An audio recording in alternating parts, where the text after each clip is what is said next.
በኤርትራ የሱዳን አምባሳደር የሆኑት ኦሳማ አህመድ አደል ባሬ ስለ ቀይ ባህር ያሰፈረው ጽሑፍ ብዙዎችን አነጋግሯል። ምን እንደሆነ አብረን እንመለከታለን። እንዲሁም በሰሜን ኢትዮጵያ በራያና በምዕራብ ትግራይ አቅጣጫዎች እየተስተዋለ ያለው የአዲስ ሰራዊት ስብስብ ምን እንደሚመስልና የሶማሊያው ፕሬዝዳንት ሐሰን ሼክ ማህሙድ ቀይ ባህርን እያተራመሰች ያለችው እሷ ነች ሲሉ በይፋ የፈረጁባት አዲሱ ሀገር ማን እንደሆነች ወደ እናንተ የምናደርስ ሲሆን በተጨማሪም በህብረቱ አባል ሀገራት መካከል የተቀጣጠለው የዲፕሎማሲ እሳትን የተመለከቱ መረጃዎችን ይዘናል። ሰላም ለእናንተ ይሁን የናቲ 16 ቤተሰቦች፣ ይህንን ቪዲዮ ላይክ፣ ሼር በማድረግ ቻናሉን ሰብስክራይብ እያደረጋችሁ አብራችሁን እንድትቆዩ እንጋብዛለን።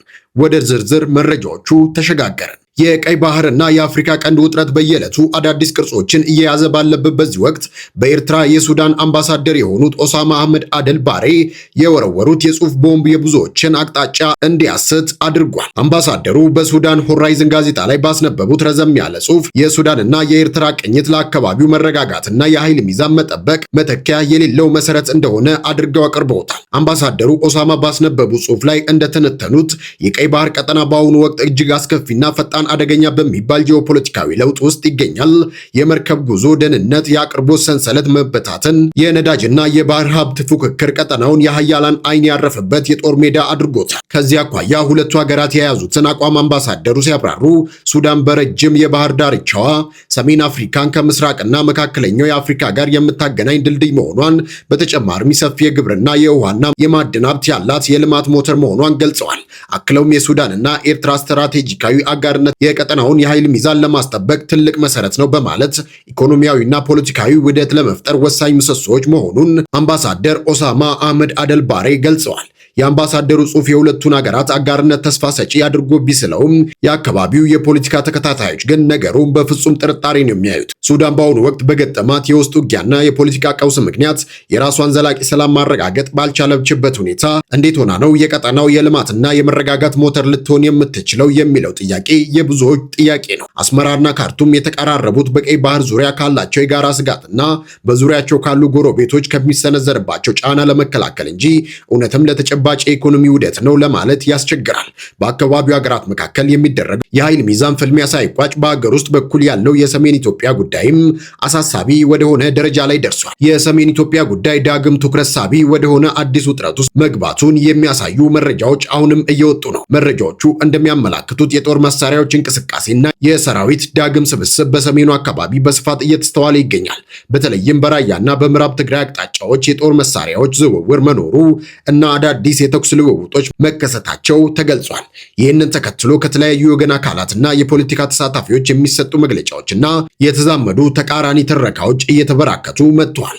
በአንድ በኩል የትግራይ ተወካዮችና የተለያዩ የትግራይ ማህበራት አሁን ስላለው አዲስ ውጥረት ሙሉ በሙሉ ተጠያቂነቱን በፌዴራል መንግስቱ ላይ ይጭናል። የቀድሞ ዲፕሎማት አምባሳደር ብርሃነ ገብረ ክርስቶስና ማህበረ ተጋሩ ሰሜን አሜሪካ የተባለው ስብስብ ባወጡት መግለጫ የፌዴራል መንግስቱ የፕሪቶሪያውን የሰላም ስምምነት ጥሷል ሲል ይከሳሉ። አምባሳደሩ እንደገለጹት ከሆነ መንግስት የጀመረው እንቅስቃሴ ከተጠያቂነት ለማምለጥና ወታደራዊ እርምጃን እንደ መፍትሄ ለመጠቀም ያለመ ነው። ይህም በቀጠናው ሰላም ላይ ከባድ ስጋት ፈጥሯል ሲሉ ያስጠነቅቃሉ። በሌላ በኩል ደግሞ የፌዴራል መንግስቱና ድጋፍ ሰጪ አካላት በበኩላቸው የሚወጡ መረጃዎችን የቀረቡ ክሶችን አስተባብለዋል። መንግስት በሰጠው ማብራሪያ እነኚህ የሚያደርጉት እንቅስቃሴዎች የሀገሪቱን ሉዓላዊነትና ህግ የማስከበር መደበኛ ስራዎች እንደሆኑ እንዲሁም ተቃዋሚ ኃይሎች ሰላምን ለመንሳት እና ድብቅ የፖለቲካ ፍላጎታቸውን ለማሳካት የሚያደርጉት ጥረት እንደሆነ ይገልጻሉ። በተለይም ጠቅላይ ሚኒስትር ዶክተር አብይ አህመድ በቅርቡ በሰጡት ማብራሪያ በትግራይና በአማራ ህዝቦች መካከል ያለው ወንድማማችነት የነበሩ አለመግባባቶችን በውይይት ለመፍታት ጥረት እየተደረገ መሆኑን ጠቅሰው አንዳንዶች ግን ሆን ብለው ህዝብን ከህዝብ ለማጋጨት የተዛቡ መረጃዎችን ያሰራጫሉ ሲሉ አሳስበዋል። የአካባቢው የህዝብ ተወካዮችና የተለያዩ የሰላም ፎረሞች ደግሞ ሁለቱ ወገኖች የሚጠቀሙት የቃላት ጦርነትና የፕሮፓጋንዳ ዘመቻ በህዝቡ መካከል የበለጠ ጥርጣሬና ስጋት እየፈጠረ መሆኑን ይናገራል። በተለይም በአማራና በትግራይ አጎራባች ህዝቦች መካከል ያለው የቆየ ማህበራዊ ትስስር አደጋ ላይ የሚጥሉ መግለጫዎች ከሁለቱም አቅጣጫዎች እንደሚሰሙና ይህም ህዝቡን ለሌለ እልቂት የሚዳርግ በመሆኑ በአስቸኳይ ሊቆም እንደሚገባው ያሳስባሉ። የሰሜኑ ውጥረት በወታደራዊ እንቅስቃሴ ብቻ ሳይወሰን በከባድ የቃላትና የፕሮፓጋንዳ ፍልሚያ የተከበበ ሆኗል። ሁለቱም ወገኖች የራሳቸውን ትረካ እውነተኛ ለማድረግና የህዝብን ድጋፍ ለማግኘት በሚያደርጉት ጥረት መካከል ተራው ህዝብ ዳግም ወደ ጦርነት እሳት እንዳይገባ የሚል ስጋት አንዣቦበታል።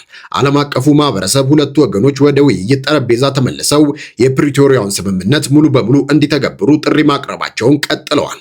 በሌላ መረጃችን ሶማሊያ ቀጠናውን ወደ አዲስ ጂኦፖለቲካዊ ፍጥጫ የሚያስገባ ሌላ አዲስ የክስ ማዕበል አስነስታለች። በአፍሪካ ቀንድ ፖለቲካ ውስጥ ወጥነትና የተረጋጋ ነገር መፈለግ አዳጋች ከሆነ ሰንብቷል።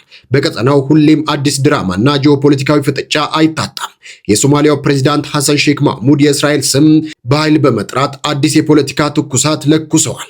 ፕሬዝዳንቱ በሞቃዲሾ የፌዴራል መንግስቱ ፓርላማ 8ኛ ጉባኤ መክፈቻ ስብሰባ ላይ ተገኝተው ባደረጉት ንግግር ቀይ ባህርን እያተራመሰችና ቀጠናውን እያወከች ያለችው እስራኤል ናት ሲሉ ያለምንም ማወላወል ጣታቸውን ጠቁመዋል። በእርግጥም ሀገራት የራሳቸውን ችግር ወደ ውጭ አካል አዙሮ የመክሰስ ልምዳቸው አዲስ ባይሆንም የሐሰን ሼክ ንግግር ይዘት ግን ጠንከር ያለና ከበድ ያሉ የዲፕሎማሲ ቃላትን ያዘለ ነበር። እንደ ፕሬዝዳንቱ ገለጻ ከሆነ እስራኤል በሶማሊያ ውስጣዊ ጉዳይ ላይ እጇን እያስገባች መሆኑ የሀገሪቱን ሉዓላዊነትና የግዛት አንድነት በግልጽ የሚጥስ ነው። እስራኤል በሶማሊያ ውስጣዊ ጉዳይ ላይ እያደረገች ያለችው ጣልቃ ገብነት በአፍሪካ ቀንድና በቀይ ባህር አካባቢ ያለውን አለመረጋጋትና ትርምስ እንዲፈጠር ካደረጉ ዋና ዋና ምክንያቶች አንዱ ነው ሲሉ በቁጣ ተናግረዋል።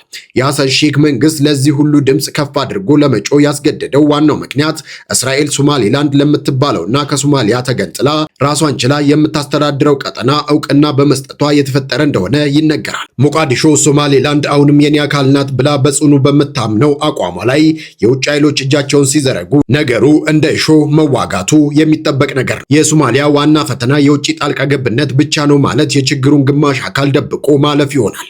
አገሪቱ ከገባችበት የረጅም ጊዜ የፖለቲካ የኢኮኖሚና የጸጥታ ቀውስ እንድትወጣ የመንግስት አቋም ማጠናከርና አስተዳደርን ማሻሻል ቀዳሚው የቤት ስራ እንደሆነ ራሳቸው ፕሬዝዳንቱም አልሸሸጉም። የውስጥ ቤትን ጠበቅ አድርጎ ሳይይዙ የውጭ ጠላት ላይ ብቻ ጣትን መቀሰር አገርን ሙሉ በሙሉ አስተማማኝ ሊያደርግ እንደማይችል ግልጽ ነው። በሌላ በኩል ደግሞ እንደ እስራኤል ያሉ የክልሉና የዓለም አቀፍ ኃይሎች በቀይ ባህርና በአፍሪካ ቀንድ አቅራቢያ ያላቸው ስትራቴጂካዊ ፍላጎት እየጨመረ መምጣቱ አልቀረም። የቀይ ባህር መስመር ለዓለም ንግድና ለደህንነት ያለው ወሳኝነት ከፍተኛ በመሆኑ እያንዳንዱ ሀገር የራሱን ዓላማ እያካሄደ ይገኛል። ፕሬዝዳንት ሐሰን ሼክ ማንኛውም የውጭ ጣልቃ ገብነት እንከላከላለን፣ ብሔራዊ ደህንነታችንም እናስከብራለን ቢሉም ይህንን ተግባራዊ ለማድረግ ግን የንግግር ጥንካሬ ብቻውን በቂ አይሆንም። የፖለቲካ ተንታኞች እንደሚሉት ከሆነ የሞቃዲሾ መንግስት በሁለት ግንባር መዋጋት ይኖርበታል። በካርታ ላይ የሚታየውን የአገሪቱን አንድነት ማስጠበቅና በውስጥ በኩል ከአልሸባብ አሸባሪ ቡድን እስከ አስተዳደር ድክመቶች ያሉትን ጥልቅ ችግሮችን መፍታት ተገቢ እንደሆነም ይናገራሉ። የአፍሪካ ቀንድና የቀይ ባህር ቀጠና በዚህ መልኩ በፖለቲካዊ ፍጥጫና በድንበር ሉዓላዊነት ጥያቄዎች ሲታመስ፣ በሌላ በኩል ደግሞ አገሪቱን ከአውሮፓ ጋር የሚያያይዙ የድንበር አጥርና የስደተኞች ቀውሶች ሌላ አዲስ የዲፕሎማሲ እሳት እያቀጣጠሉ ይገኛሉ። ከሞሮኮ ጋር በምትካለለውና የስፔን ግዛት ሱኡታ የደረሰው አሰቃቂ አደጋ የአውሮፓ ህብረትንና የስፔን መንግስትን በከፍተኛ ዲፕሎማሲያዊና ፖለቲካዊ ውጥረት ውስጥ ከቷቸዋል።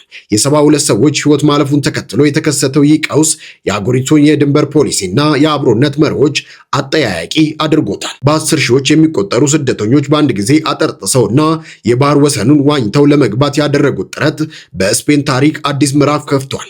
የስፔን ባለስልጣናት እንደሚሉት ለዚህ የጅምላ ግፊያ ዋነኛ ምክንያት በህገወጥ አሸጋጋሪዎች በማህበራዊ ሚዲያ የተሰራጨው ድንበሩ ክፍት ሆኗል የሚል ሐሰተኛ ወሬ ነው። ይሁን እንጂ ሁኔታው በፍጥነት ወደ አሰቃቂ ሰብአዊ መከራ ተቀይሯል። 72 ሰዎች ህይወታቸውን ያጡ ሲሆን በርካቶች ደግሞ በድንበር ጥበቃውና በፍልሰቱ ግፊያ ተጎድተዋል።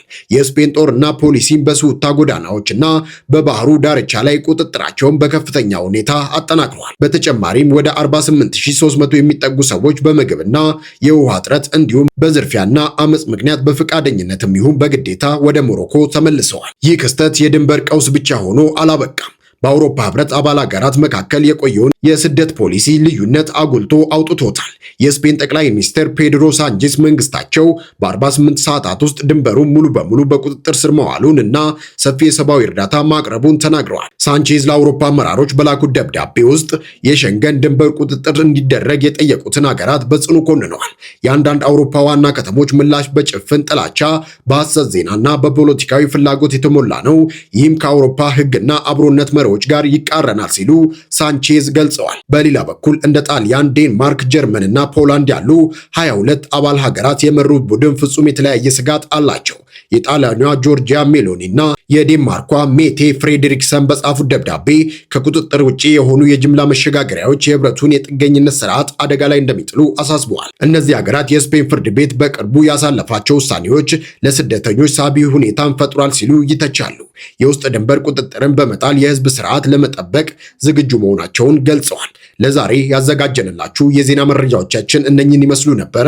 መረጃዎቻችንን ላይክ ማድረጋችሁን፣ ሐሳብ አስተያየታችሁን ኮሜንት ላይ ማካፈላችሁንና ሌሎችም መረጃዎች እንዲደርሷችሁ ሼር ማድረጋችሁን አትርሱ። ለናቲ 16 ቤተሰብ አዲስ ከሆናችሁ ደግሞ ቻናላችንን ሰብስክራይብ በማድረግ የደወል ምልክቷን በመጫን ቤተሰብ ይሁኑ።